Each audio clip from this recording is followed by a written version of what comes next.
राधे राधे। जिसने भी चैनल अभी तक सब्सक्राइब ना किया जल्दी से सब्सक्राइब करें। एक सिंगल फिंगर टच और चैनल सब्सक्राइब। राधे राधे। रेयान जो अभी तक अंतरा की बातें सुनकर काफ़ी खुश हो रहा था, उसकी एक तीस चीख निकल गई। वहीं अंतरा ने जब दानिश को आखिर में उसे गोली चलाते देखा तो उसके मुंह से भी चीख निकल गई और वो तुरंत रियान को देखने लगी। रियान अपने सीने पर हाथ रखे ही जमीन पर अब गिर चुका था। अंतरा ये देखकर चीखते हुए बोली, दानिश, ये क्या किया आपने? मैंने आपसे कहा था ना कि आप इसे नहीं मार सकते। इसे समझा देती दानिश, ये कभी मेरे पीछे ना आता। आपने क्यों इसे मार दिया? वो ये बोल ही रही थी कि तभी वहाँ एक और गोली चली। दूसरी गोली जब चली तो ये सुनकर अंतरा और भी ज़्यादा शॉक थी। इसी में साथ वहाँ दक्ष की एक बुरी तरह से चीख निकली। अंतरा दक्ष की चीख सुनकर उसे होश आया कि वो इस वक्त दक्ष के पास जा रही थी, लेकिन इस सब में उसके दिमाग में दक्ष का ख्याल उतर गया। वह दक्ष को इतनी बुरी तरह से चीख सुनकर उसके शरीर का कांप उठा और वो तुरंत दक्ष को घबराते हुए देखने लगी। दक्ष के पेट पर इस वक्त खून निकल रहा था और वो इस वक्त रिलैक्सिंग चेयर पर लड़खड़ाते हुए गिर रहा था। वहीं दानिश भी जो पीछे मुड़कर दक्ष को देख रहा था। दक्ष के पेट पर लगी गोली को देखकर वो एकटक बस अपनी जगह खड़ा रह गया। अंतरा रेयान को छोड़कर तुरंत दक्ष के पास जाने लगी।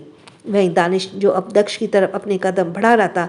अंतरा जैसे ही दक्ष के पास पहुंची, दानिश ने उसके हाथ को पकड़ लिया और वो एक झटके से अंतरा के हाथ को पकड़कर उसे दक्ष से दूर करते हुए चिल्लाकर बोला, don't touch my child, you just leave us alone. ये कहते हुए दानिश ने एक झटके से उसे छोड़ दिया। अंतरा लड़खड़ा कर सीधे फ्लोर पर गिरी और उसी के साथ दानिश ने दक्ष को अपनी बाहों में उठा लिया। दक्ष इस वक्त बुरी तरह से तड़प रहा था। उसके पेट से खून निकल रहा था। उसे गोली लगी थी। दानिश उसे अपनी गोद में उठाते हुए अपनी शार्प नज़र और चाल को तेज करते हुए उसे इस वक्त वहाँ कोई भी नज़र नहीं आया जिस इंसान से दक्ष को गोली मारी थी। वह आसपास तक कोई नहीं दिख रहा था। दानिश का चेहरा बेहद भयानक हो चुका था और इस वक्त दक्ष दानिश की गोद में लिपटा हुआ था। उसकी आंखें अब बंद हो ही रही थी। तभी दानिश ने हाथों पर उसका खून देखा तो एक पल के लिए उसकी पलकें झपकना बंद हो गई और अगले ही पल उसकी आंखों में खून उतर आया और उसे पीठ को रब करते हुए सर्द आवाज में बोला, डोंट वरी सिली बॉय, मैं तुम्हें कुछ नहीं होने दूंगा। ये कहते हुए दानिश वहां से पूरी तरह अंतरा को इग्नोर करते हुए दक्ष को लेकर वहां से बाहर निकल गया। वहीं अंतरा जो अभी भी जमीन पर गिरी थी, उसका शरीर कांप रहा था। उसे यकीन नहीं हो रहा था कि अभी अभी दानिश ने उसे दक्ष से दूर कर दिया था। अंतरा भी कुछ पल के लिए खामोश ही रही। अगले पल उसकी आंखों में बेहिंता आंसू गिरने लगी और वो एक नज़र रिलैक्सिंग चेयर पर देखने लगी जहां इस वक्त दक्ष के खून बिखरे पड़े थे।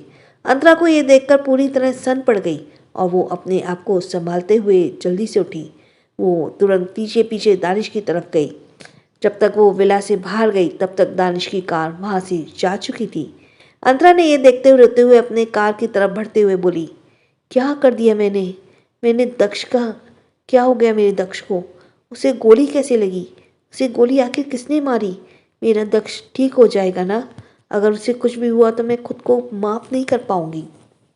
ये बोलते हुए अंतरा काफ़ी ज़्यादा रो रही थी और वो तुरंत कार में बैठकर वहाँ से सीधे हॉस्पिटल के लिए निकल गई। इधर दानिश दक्ष को अपनी गोद में अपने सीने से लगाए बैठा हुआ ड्राइव कर रहा था। उसके शर्ट पर भी दक्ष के खून लगे थे। दानिश का फोकस इस वक्त सिर्फ और सिर्फ सामने था। वो बहुत तेजी से कार ड्राइव कर रहा था, लेकिन उसका एक हाथ दक्ष की पीठ पर भी रब कर रहा था।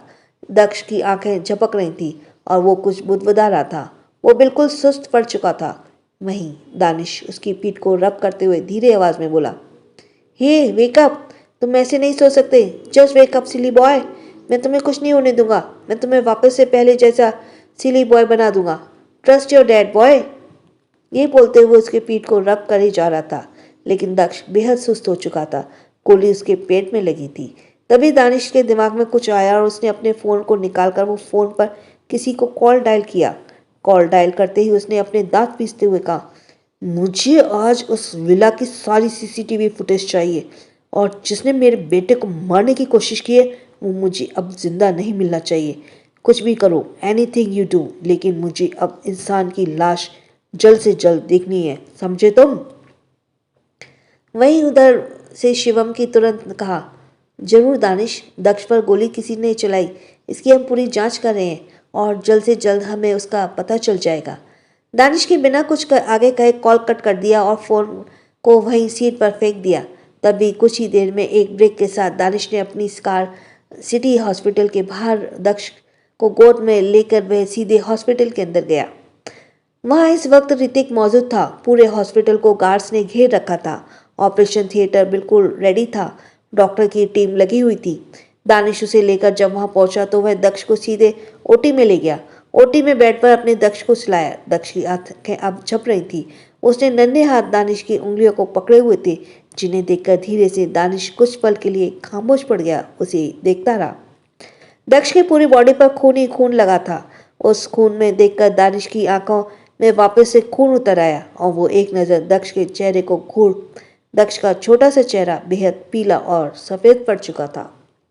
ये देखकर दानिश चिल्लाते बोला, I need my child safe, got it. वो एकटक दक्ष को देखते हुए नीचे झुका और धीरे से उसके माथे को चूम लिया।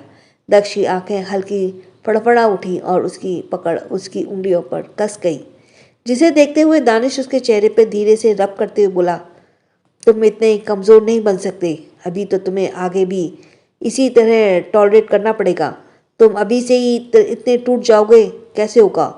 You have to be strong silly boy, you have to B.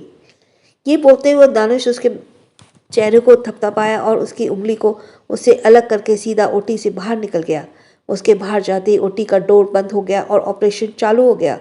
इधर दानिश ओटी के बाहर आकर दीवार से सट करके खड़ा था।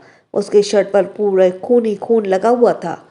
ऋतिक उसे देखकर तुरंत उसके पास आया और बोला, मुझे लगता है कि जिसने दक्ष पर गोली चलाई वो रियान के आदमी नहीं थे, क्योंकि रियान के जितने भी आदमी थे उन सभी को हमारे गार्ड्स ने मार डाला था।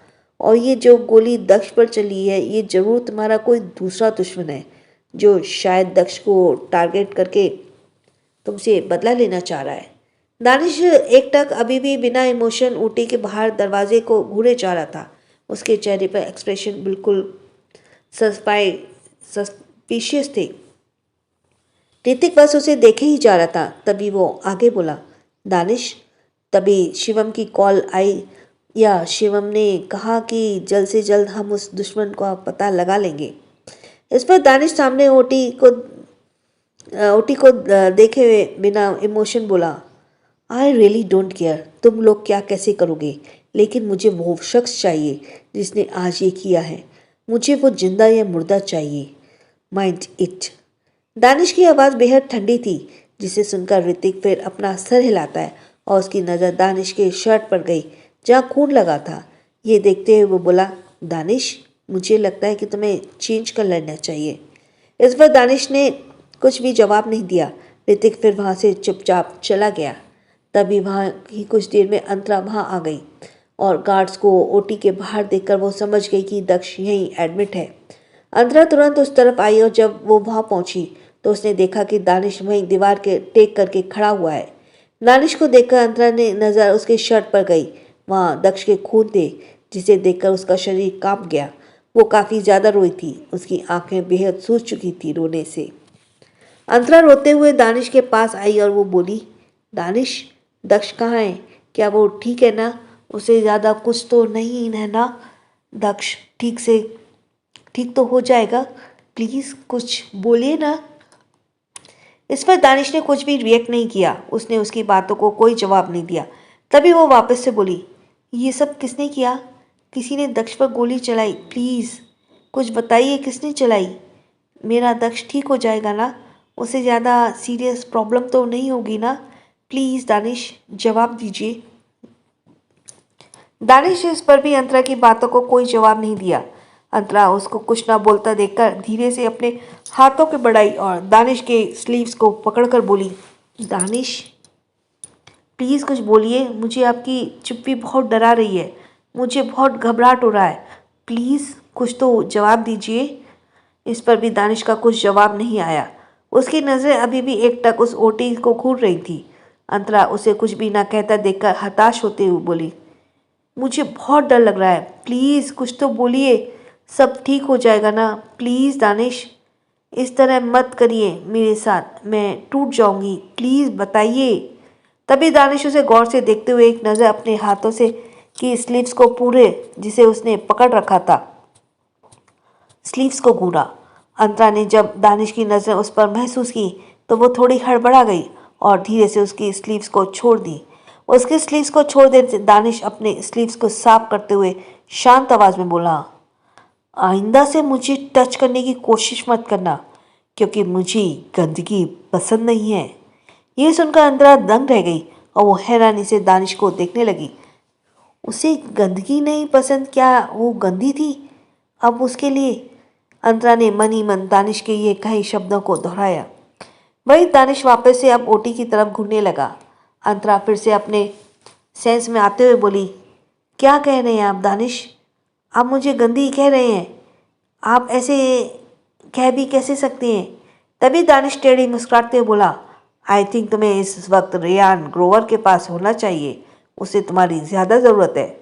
यह सुनकर अंतरा ने पलकें गीली हो गई और वो सिसकते हुए बोली, दानिश आप प्लीज़ मुझसे उस बात के लिए गुस्सा मत करिए। मैं बस इतना ही चाहती थी कि आप इन सब खून खराबों से दूर रहें क्योंकि मैं नहीं चाहती थी कि रियान जैसे को आपको भी लगे कि हमारी छोटी सी फैमिली पर मैं कोई बददुआ नहीं चाहती थी उसकी असर आए। तो प्लीज़ मेरी बात समझने की कोशिश करिए।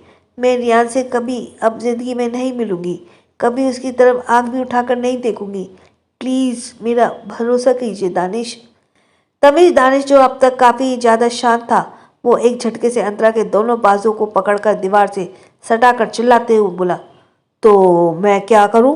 अब तुम उससे चाहे मिलो या चाहे जो करो उसके साथ, I don't care silly girl, मुझे अब कुछ फ़र्क नहीं पड़ता तुमसे। तुम आज मेरे रास्ते में आई थी, तुमने आज वो किया जो मैं नहीं चाहता था, तुमने आज उसे बचाया जो मेरा दुश्मन था, जिसे मैं आज मारने आया था।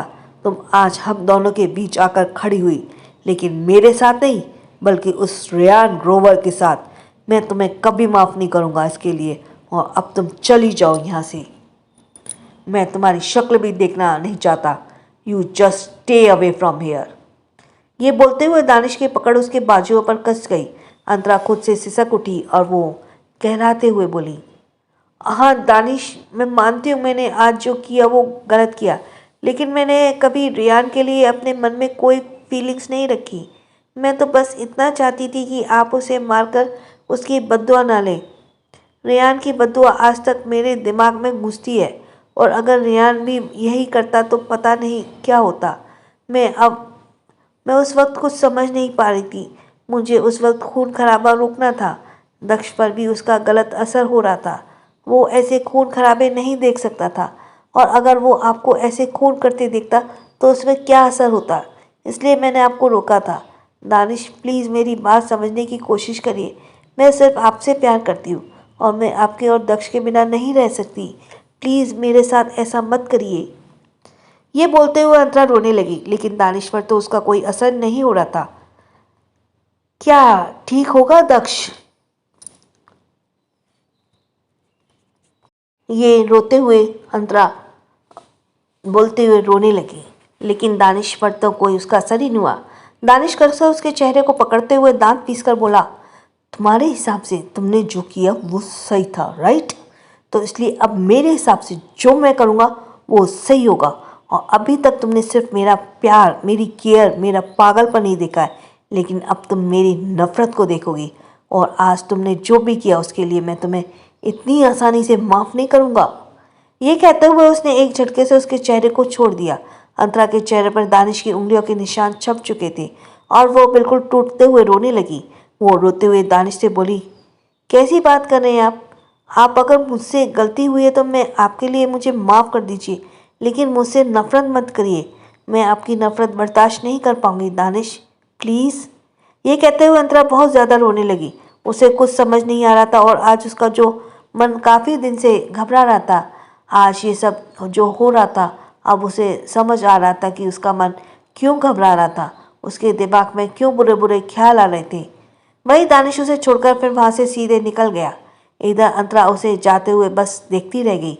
वो वहीं रोते हुए घुटनों के बल फ्लोर पर बैठ गई और वो अपने हाथ में अपने चेहरे को छुपा के सिसक कर बोली, दानिश, मैं सच में आपकी नफ़रत बर्दाश्त नहीं कर पाऊंगी और अगर आपने मुझसे नफ़रत किया तो मैं संभल नहीं पाऊंगी। मैं टूट जाऊंगी, मैं बिखर जाऊंगी आपके बिना। दानिश, प्लीज़ मुझसे नफ़रत मत करिए।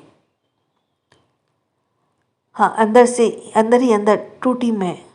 हाय, अंदर ही अंदर टूटी मैं, तेरे इश्क में खुद ही मैं रूठी मैं। हाय, टूटी सारी की सारी मैं, तेरे इश्क हुई आवारी में।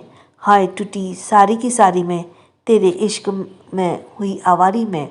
अंतरा रोए जा रही थी और खुद को टूटा हुआ महसूस कर रही थी। वहीं नारिश कॉरिडोर में खड़ा सिगरेट की कश लेते हुए बाहर आसमान में आज धुंधले हो चुके चांद को देख रहा था। आज आसमान का काला पड़ चुका था, बिल्कुल दानिश की बेजान आंखों की तरह। हाय, अंदर ही अंदर से टूटा, तेरे इश्क में खुद ही से रूठा हूँ। हाय, अंदर ही अंदर से टूटा मैं, तेरे इश्क में खुद ही से रूठा मैं। ऐसी चुप तो लगा के गई, ऐसी चुप तो लगा के गई, सारी खुशियाँ खो के गई। हाय, अंदर ही अंदर से टूटा मैं, तेरे इश्क में खुद में रूठा मैं। दूसरी तरफ डार्क कॉटेज के अंदर इस वक्त एक अंधेरे कॉटेज में एक रूम के अंदर एक इंसान मुंह में बल पड़ा हुआ था। उस इंसान की हालत काफ़ी बुरी लग रही थी और वो इंसान डरते हुए काफ़ी सहमा हुआ था। तभी अचानक से उस अंधेरे कमरे में एक येलो डिम लाइट उस इंसान के चेहरे पर फोकस हुई। उससे वो इंसान चौंकते हुए आसपास देखने लगा और वो आसपास देखते हुए बोला और घबराकर चिल्लाते हुए बोली, कौन है यहाँ? कौन? मुझे यहाँ लेकर यहाँ आया, सामने आओ। देखो, तुम जो भी कोई हो, तुम अच्छा नहीं कर रहे हो, तुम बहुत बुरा कर रहे हो मेरे साथ। इसकी सज़ा तुम्हें ज़रूर मिलेगी और मैं तुम्हें छोड़ूंगी नहीं। ये बोलते हुए सुधा काफ़ी ज़्यादा तेज़ आवाज़ में चिल्ला रही थी। वो इस वक्त काफ़ी बुरा हालत में थी। इस वक्त उसके पैरों में बेड़ियाँ बंधी हुई थी और हाथों में जंजीरें थी। जिस वजह से वो चिल्ला भी अपनी जगह से ज़्यादा हिल डुल भी नहीं पा रही थी। उसके चेहरे पर इस वक्त खौफ था। वो बस चारों तरफ देखते हुए किसी न किसी की आवाज़ लगाई जा रही थी, लेकिन उसकी आवाज़ सुनने वाला कोई नहीं था। सुधा ये सब कुछ देखते हुए घबराते हुए मन ही मन बोली, कहीं ये सब कुछ दानिश ओबराय ने तो नहीं किया? लेकिन वो ऐसा कैसे कर सकता है? उसे तो अभी तक मेरे बारे में कुछ पता ही नहीं होगा। लेकिन अगर उसे पता चल गया होता तो अब मैं क्या करूं? वो तो मुझे सच में ज़िंदा नहीं छोड़ेगा और मुझे अभी पूरे भारद्वाज कॉरपोरेशन को अपने नाम करना है। अभी मुझे जिंदा रहना है, मैं इतनी जल्दी नहीं मर सकती। ये बोलते हुए पागलों के जैसे खुद के हाथ और पैरों में बंधे जंजीरों और बेड़ियों को खुद को छुड़ाने लगी।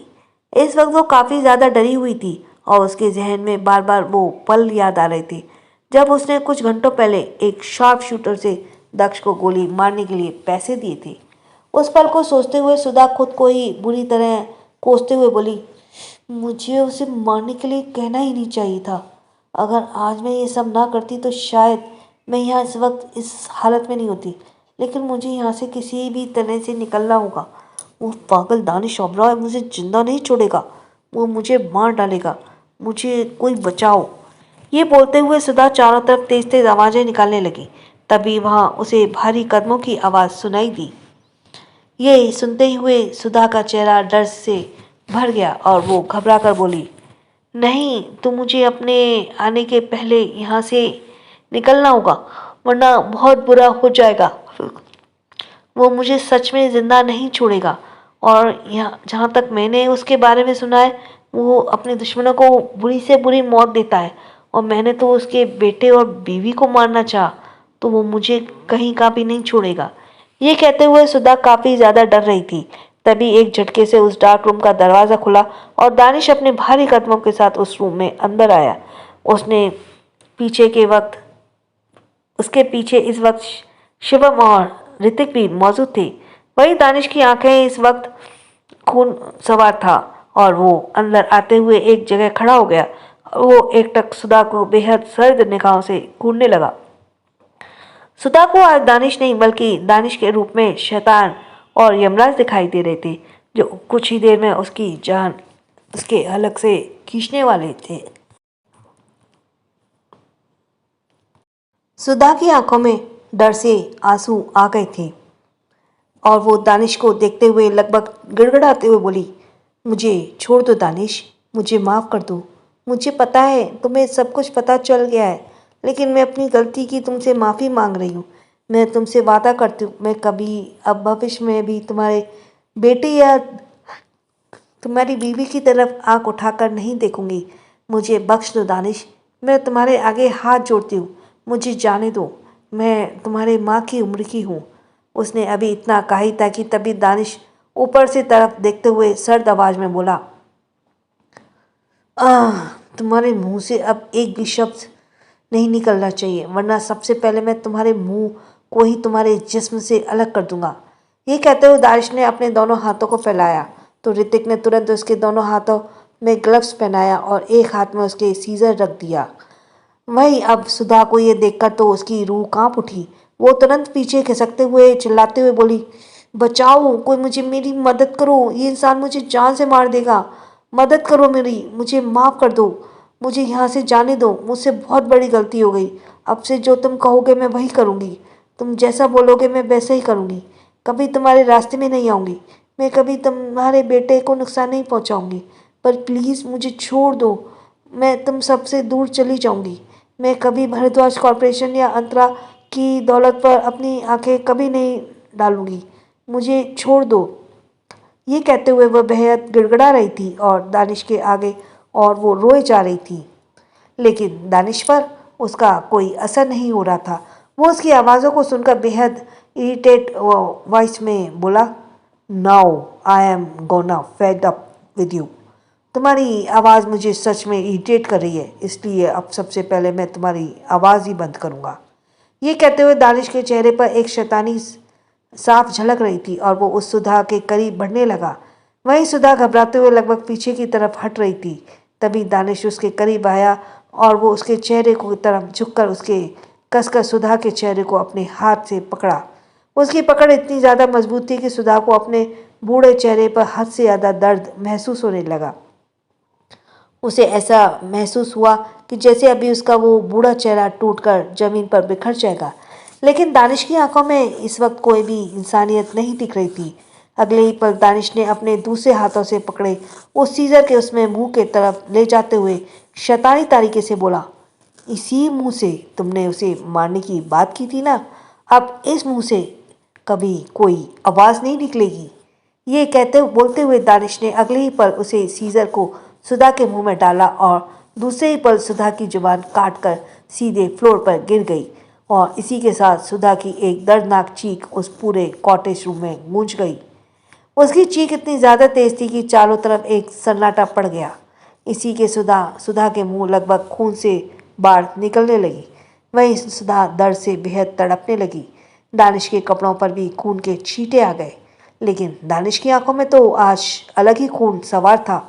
वो सुधा के जीभ को काटने के बाद उसके अलग होते हुए शिवम से सर्द आवाज में बोला, मैं अभी मरनी नहीं चाहिए, उसे जिंदा रखो, मुझे इसे हर रोज़ टॉर्चर करना है और मैं इसे तब तक टॉर्चर करूँगा तब तक कि इसकी हर एक बॉडी मेरे टॉर्चर से मरना चाहे। ये बोलते हुए दानिश ने उसे सीजर को वहीं नीचे फेंक दिया और फिर सुधा की तरफ देखते हुए बोला, एनीवे, मैं बहुत चीख रही थी तुम, अब तुम्हारी आवाज़ भी हमेशा के लिए बंद हो गई। अब जितने मर्जी आए तुम उतना चीख निकाल सकती हो, लेकिन अब सिर्फ अपने ख्वाब में, क्योंकि जुबान तो तुम्हारी मैंने काट कर रख दी। ये बोलते हुए दानिश की बेरहम नज़रें सुधा की कटी हुई जीभ पर गई, जिसे देखकर दानिश के चेहरे पर कोई भी इमोशन नहीं था। वहीं सुधा लगभग बेहोश हो चुकी थी, जिसके बाद दानिश बिना कुछ कहे उस कॉटेज रूम से बाहर निकल गया। इधर शिवम ने ऋतिक से कुछ इशारा किया, जिसके बाद ऋतिक भी वहाँ से निकल गया। करीब 2 घंटे बाद ओटी का दरवाज़ा खुला। अंदर से अंतरा अभी भी वहीं बैठी हुई थी। दरवाज़ा खुलने से वो तुरंत अपना सर ऊपर करके देखने लगी। रोने से उसका चेहरा पूरा लाल हो चुका था। उसकी आंखें बिल्कुल सूज चुकी थी और जब वो सामने देखी तो डॉक्टर बाहर निकल रहे थे। उन्हें देखकर वह तुरंत अपनी जगह पर खड़ी हुई और हड़बड़ाते हुए डॉक्टर से बोली, डॉक्टर, मेरा दक्ष कैसा है? क्या आपने उसे ठीक कर दिया और उसे कोई सीरियस प्रॉब्लम तो नहीं हुई ना? प्लीज़ डॉक्टर बताइए। ये कहते हुए उसके एक नज़र दक्ष को देखा जो बेड पर इस वक्त ऑक्सीजन मास्क लगाए लेटा हुआ था। उसके इस हालत को देखकर अंतरा की आंखों के वापस से आंसू निकलने लगे। उसने अभी सोचा भी नहीं था कि वो दक्ष को इस तरह की कंडीशन में देखेगी। वहीं डॉक्टर ने जब उसे देखा तो वो बोले, अब तो खतरे से बाहर है, मैंने गोलियां निकाल दी हैं इनकी बॉडी से। वो सही वक्त पर हॉस्पिटल आ गए थे। अगर थोड़ी भी देर होती तो शायद प्रॉब्लम हो सकती थी, लेकिन अब तो ठीक है, कुछ घंटे में उन्हें होश भी आ जाएगा। लेकिन अभी फ़िलहाल के लिए उन्हें प्रॉपर रेस्ट की ज़रूरत है, और इतनी कम उम्र में ऐसी गोली लगना काफ़ी बड़ी बात होती है। इसलिए मैं यही कहूँगा कि प्लीज़ आप उनका पूरा ध्यान रखें, उन्हें ऐसे एनवायरनमेंट ना दें जहाँ ऐसी चीज़ें उन्हें टॉलरेट करने को मिले।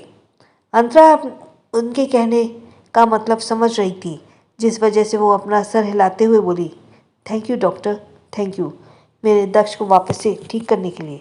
इस पर डॉक्टर ने अपना सर हिलाया, बोला, मिस्टर दानिश कहाँ है? कुछ फॉर्मेलिटीज़ पूरी करनी होगी। इस पर अंतरा ने आसपास देखा तो दानिश वहाँ नहीं था। अंतरा को नहीं पता था कि दानिश कहाँ है, जिस वजह से अभी भी वो कुछ ही भी कहती तभी उसकी भारी आवाज़ आई, मैं यहीं हूँ। अंतरा ने उस आवाज़ को सुनकर उस तरफ देखा तो दानिश इस वक्त सिगरेट की बट को शूज से मसलते हुए उसके करीब आ रहा था। दानिश की आंखें बेजान थीं और वो अंतरा की तरफ बिल्कुल देख भी नहीं रहा था। अंतरा को ये देखकर काफ़ी ज़्यादा दर्द महसूस हुआ। उसने अपना सर झुका लिया। वही डॉक्टर ने फिर अपना सर हिलाया और कुछ फॉर्मेलिटीज़ पूरी करने लगा। अंतरा अभी भी ओटी से बाहर खड़ी थी और दक्ष को निहारे जा रही थी। उसकी आंखों से आंसू बह रहे थे। दक्ष उस वक्त बेहोशी की हालत में बेड पर लेटा हुआ था, जिस वजह से वो धीरे से ओटी का दरवाज़ा खोल ली और जैसे ही अभी दक्ष के करीब अपनी कदम रखती तभी पीछे से किसी ने उसके बाजू को कसकर पकड़ लिया और उसे एक झटके से दक्ष से दूर करते हुए सर्द आवाज़ में बोला, मैंने तुमसे कहा था कि तुम अब उनके करीब भी नहीं जाओगे। क्या तुम्हें समझ नहीं आ रहा मेरी बातें? अंतरा ये सुनकर हैरान हो गई और दानिश को हैरानी से देखते हुए बोली, दानिश आप मुझे नहीं रोक सकते दक्ष को मिलने से। दक्ष मेरा बेटा है और उसे मेरी ज़रूरत है। अभी वो आगे कुछ कहती तभी दानिश ने अपने दांत पीसते हुए कहा, उसको तुम्हारी कोई ज़रूरत नहीं है। अब उसको सिर्फ मेरी ज़रूरत है और उसे अब सिर्फ मैं चाहिए, तुम नहीं। बट तुम रियान के पास जा सकती हो, उसे ज़रूर तुम्हारी ज़रूरत होगी। सो गेट लॉस्ट फ्रॉम हेयर। ये कहते हुए दानिश दक्ष के करीब अंदर ओटी में बढ़ने लगा। तभी अंतरा रोते हुए तुरंत उसके स्लीव्स को पकड़कर बोली, दानिश क्या आप बताएंगे आपकी माफ़ी के लिए मुझे क्या करना होगा? अगर आपको उस बात के लिए बुरा लगा तो मैं आपसे माफ़ी मांगती हूँ। आई एम सॉरी दानिश, मुझे माफ़ कर दीजिए, लेकिन मेरे साथ इतना बुरा मत करिए। मैं दक्ष के बिना नहीं रह पाऊँगी। दानिश प्लीज़ मुझे बताइए मैं क्या करूँ जिससे आप मुझे माफ़ कर दें। मुझे आपकी माफ़ी के लिए क्या करना होगा? ये सुनकर दानिश के कदम रुक गए और वो कुछ पल के लिए खामोशी के बाद अंतरा की तरफ मुड़ा। वो अंतरा को गौर से देखने लगा। अंतरा अभी भी रोई जा रही थी। दानिश उसे गौर से ऊपर से नीचे तक देखते हुए बेहद अजीब आवाज़ में बोला, तुम्हें मेरी माफ़ी चाहिए राइट? इस पर अंतरा तुरंत अपना सर हाँ में हिलाती है, जिस पर दानिश उसके लाल हो चुके होठों पर धीरे से मसलते हुए सर्द आवाज़ में बोला, तो तुम कुछ वक्त के लिए मुझसे दूर हो जाओ। मैं कुछ वक्त के लिए तुम्हें अपने पास भी नहीं देखना चाहता। मैं तुम्हारे प्रेजेंस को अपने करीब महसूस भी नहीं करना चाहता, और अगर तुम मेरे आसपास भी नहीं तो शायद मैं तुम्हारी जान ले लूँ, क्योंकि इस वक्त मेरी आंखों में सिर्फ और सिर्फ नफ़रत और गुस्सा है, और उस गुस्से और नफ़रत की आग में तुम जल जाओ पूरी तरह से। एंड यू नो ना, मैं अपनी सिली गर्ल को तकलीफ में नहीं देख सकता। ये बोलते हुए दानिश को और बेहद भयानक होने लगा, जिससे अंतरा सहमती जा रही थी। दानिश ने आगे उसी लहजे में कहा, सो द कंक्लूजन इज तुम कुछ वक्त के लिए मुझसे दूर चली जाओ, तब तक के लिए दूर हो जाओ तब तक कि मैं तुम्हें वापस खुद के पास ना बुलाऊं, और अगर तुम मेरी ये बात मानती हो तो तुमको मेरी माफ़ी मिल जाएगी, और जब तुम मेरे पास वापस आओगे तब मैं तुम्हें वापस से अपना लूँगा, लेकिन अभी तुम मुझसे दूर चली जाओ। मैं तुम्हें अपने आसपास टॉलरेट नहीं कर पा रहा हूँ। Don't Y silly girl. ये कहते हुए दानिश ने उसके होठों को तेजी से मसला। अंतरा सिसक उठी। उसके बाद दानिश ने अंतरा को एक झटके से खुद से अलग कर दिया। अंतरा लड़खड़ाते हुए 4 कदम पीछे हो गई। उसकी आंखों में आंसू सूज रहे थे और वह एकटक दानिश को देखे रही थी। वहीं दानिश ये कहकर बिना अंतरा को देखे सीधे ओटी के अंदर चला गया और डोर को अंदर से लॉक कर लिया। अंतरा बस दंग रहते हुए दानिश को अंदर दक्ष के साथ देखती रह गई। वो कुछ पल ऐसे ही खड़ी रही, जिसके बाद उसने एक नज़र दक्ष को देखा। दक्ष अभी भी बेड पर था। उसने एक नज़र और दानिश को देखा। दानिश बेड पर उसके पास उसके हाथों को पकड़कर बैठा हुआ था। ये देखने के कि अंतरा ने गहरी सांस ली और वो अपने सर नीचे करके ये सब देखते हुए धीरे से बोली, अगर आप यही चाहते हैं तो यही सही दानिश, आपकी मर्जी मेरी सर आंखों पर। यह कहते हुए अंतरा बिना आगे कुछ भी सोचे समझे वहां से चली गई। 2.5 साल बाद रात को बुटीक ट्रेफलकर स्क्वायर होटल, एक आलीशान और एक्सपेंसिव होटल में एक प्राइवेट एरिया में इस वक्त काफ़ी ज़्यादा गर्म माहौल था। वहाँ इस वक्त एक मीटिंग चल रही थी। रात के करीब 9 बज रहे थे और इस वक्त वहाँ काफ़ी ज़्यादा शांति थी। कोई भी अपनी सांस को भी ज़्यादा तेज़ी से नहीं ले रहा था। वहाँ मौजूद सभी इन्वेस्टर्स और बिजनेसमैन के माथे पर इस वक्त पसीने थे। वहाँ इस वक्त डिम लाइट ऑन थी क्योंकि इस वक्त वहाँ प्रोजेक्टर चल रहा था और सभी की नज़रें भी प्रोजेक्टर पर थी।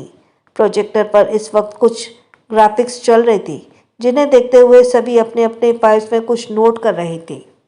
वहीं हेड चेयर पर इस वक्त एक इंसान बैठा था, जिसके हाथों में इस वक्त पेपर वेट था, जिसे वो टेबल पर ही घुमाते हुए अपनी चेयर पर आगे पीछे मूव हो रहा था। अभी उस शख्स का चेहरा उस डीप लाइट में होने की वजह से नहीं दिख रहा था। वहीं सभी की नज़र इस वक्त कभी प्रोजेक्टर पर होती तो कभी उस शख्स के ऊपर। तभी प्रोजेक्टर बंद हो गया और वहाँ की लाइट्स ऑन हुई। लाइट्स ऑन होते ही सभी ने अपनी अपनी नज़रें नीचे अपने फाइल पर गाड़ ली। तभी चेयर पर बैठा शख्स उन सभी को अपनी सर्द निगाहों में डालते बोला, आई होप कि मेरी प्रेजेंटेशन यहाँ सबको पसंद आई होगी, अगर ना भी आई होगी फिर भी मैं ये डील साइन ज़रूर होगी। वहीं उसमें से एक बिजनेसमैन ने धीरे से हिम्मत करके कहा, मिस्टर दानिश, आप जैसा सोच रहे हैं हम भी वही सोच रहे हैं, लेकिन प्रॉब्लम यह है कि इस प्रोजेक्ट पर एक और कंपनी काम कर रही है और हमें उसके प्रेजेंटेशन भी पसंद आए हैं, तो हमें लगता है कि एक बार हमें और मौका। उसने अभी इतना ही कहा था कि उसके चेयर पर मूव होते हुए दानिश की सुलगती नज़रें उस शख्स के चेहरे पर गईं और वो उस शख्स को देखते हुए टेढ़ा मुस्कुराते हुए बोला, मौका तो तुम सबको मैं आखिर दे रहा हूँ कि तुम सब उस कंपनी के ओनर से बात करो और उससे कहो कि इस प्रोजेक्ट पर वो मेरे साथ काम करे, अदरवाइज वो इस प्रोजेक्ट से बैकआउट कर सकता है। यह सुनते ही दूसरे इन्वेस्टर ने कहा, जी मिस्टर दानिश, हमने उससे बात किया था लेकिन उसके साथ काम करने को तैयार नहीं है। आपके साथ काम करने को तैयार नहीं है। वो इस प्रोजेक्ट पे अकेले ही काम करना चाहते हैं। दानिश का चेहरा सीरियस हो गया और वो एकटक उन्हें गहराई से देखते हुए सर्द आवाज में बोला, फिर मैं ये डील ही नहीं होने दूंगा। अगर ये प्रोजेक्ट मेरा नहीं हुआ तो मैं इस प्रोजेक्ट पर किसी को भी कंपनी को काम नहीं करने दूंगा। मैं इस प्रोजेक्ट को ही पूरी तरह से डिस्ट्रॉय कर दूंगा और यहाँ मौजूद सभी शख्स जानते हैं कि मैं ऐसा कर सकता हूँ। ये सुनते ही उन सभी के चेहरे पर पसीने आने लगे और वो सभी एक दूसरे को देखते हुए कुछ बातें करने लगे। वहीं दानिश अभी भी बिना इमोशन बस अपने पेपर वेट को घुमाते हुए बैठा हुआ था। उधर उन सभी के कुछ बात किया और जिसके बाद एक इन्वेस्टर बोला, मिस्टर दानिश, आपको कुछ भी कहने की ज़रूरत नहीं है। हमने सोच लिया है कि हम एक बार और कंपनी के ओनर से बात करेंगे और उन्हें कन्विंस करेंगे कि वो भी प्रोजेक्ट पर आपके साथ काम करें। दानिश के चेहरे पर तिरछी स्माइल आ गई और वो अपने पेपर वेट को अब एक जगह स्टॉप करते हुए बोला, गुड, और अगर वो अभी भी मानने को तैयार नहीं होते हैं तो फिर तुम सभी के प्रोजेक्ट्स भूल जाना। ये सुनते हुए सभी ने अपना सर हाँ में हिलाया। तभी अभी आगे कुछ कहता कि वहाँ की शांति को तोड़ते हुए दानिश का फ़ोन रिंग करने लगा। इस वक्त ऋतिक दानिश की साइड में ही बैठा हुआ था, जिसने दानिश के फ़ोन को ले रखा था।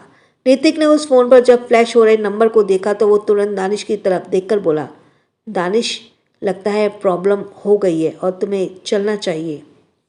दानिश ने अपनी भावहीन नज़रों से एक बार फ़ोन पर डाली और उसे देखते हुए दानिश का चेहरा सख्त हो गया और वो बिना कुछ कहे अपनी चेयर से उठते हुए अपने स्लीव्स को फोल्ड करते हुए वहाँ से बाहर निकल गया। इधर ऋतिक उसे जाते हुए देखकर फिर सभी से बोला, मीटिंग आज यहीं पर ख़त्म होती है, अब इसके आगे इंडिया में सारा डिस्कशन किया जाएगा। ये कहकर वो भी वहाँ से चला गया।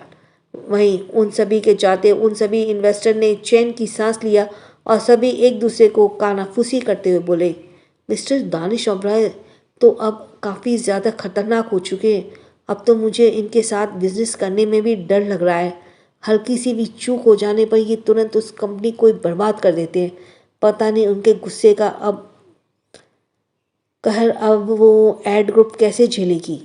तभी दूसरे इन्वेस्टर ने कहा, हाँ सही कह रहे हो, उस एड ग्रुप को शायद दानिश ओबराय की पहुंच का पता नहीं।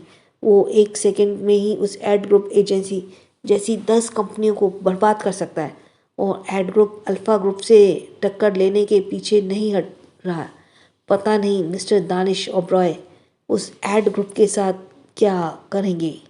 जिस पर तीसरे ने कहा, जो भी हो लेकिन हमें तो कुछ भी करके अपनी कंपनी को बचाना है।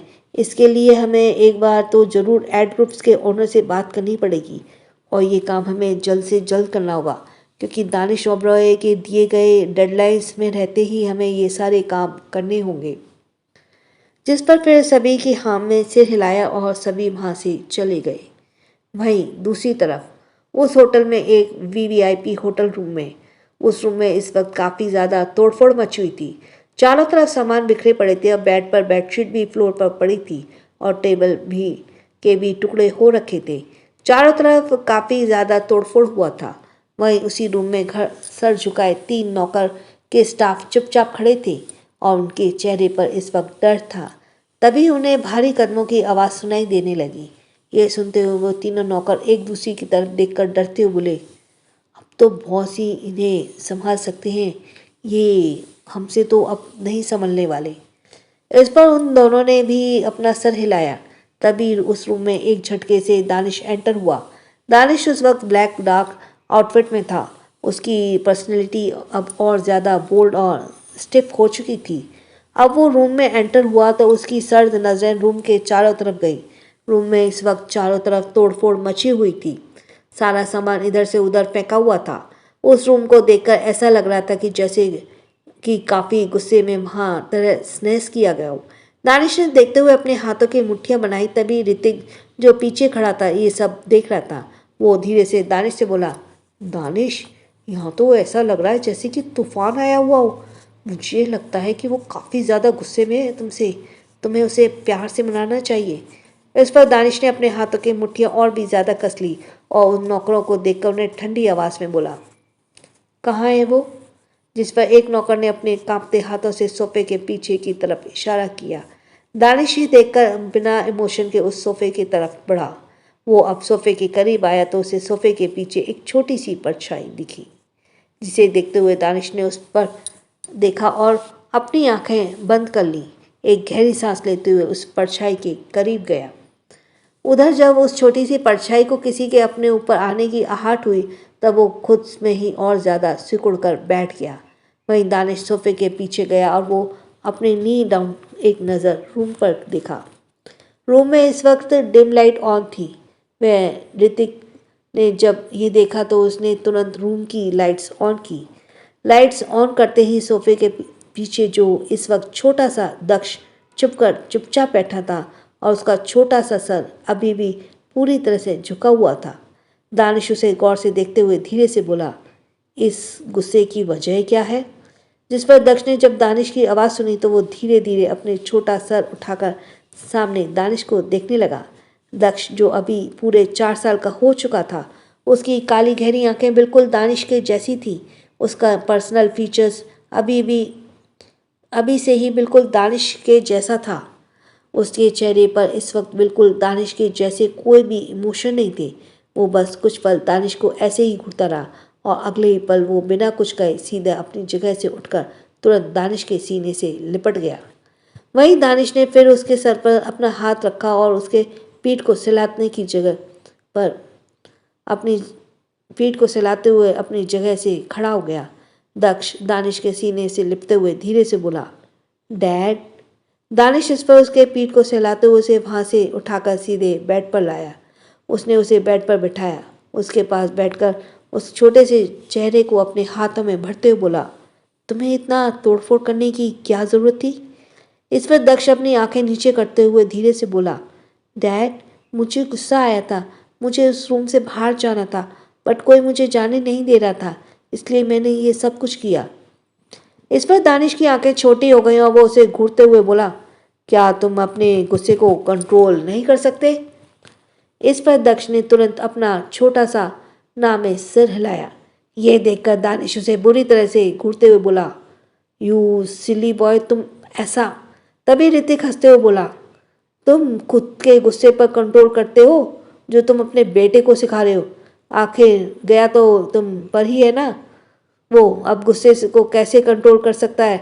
और भूलो मत, तुम भी गुस्से में इसी तरह तोड़फोड़ करते हो। उसने भी ये किया तो मुझे नहीं लगता कोई गलत बात की है उसने।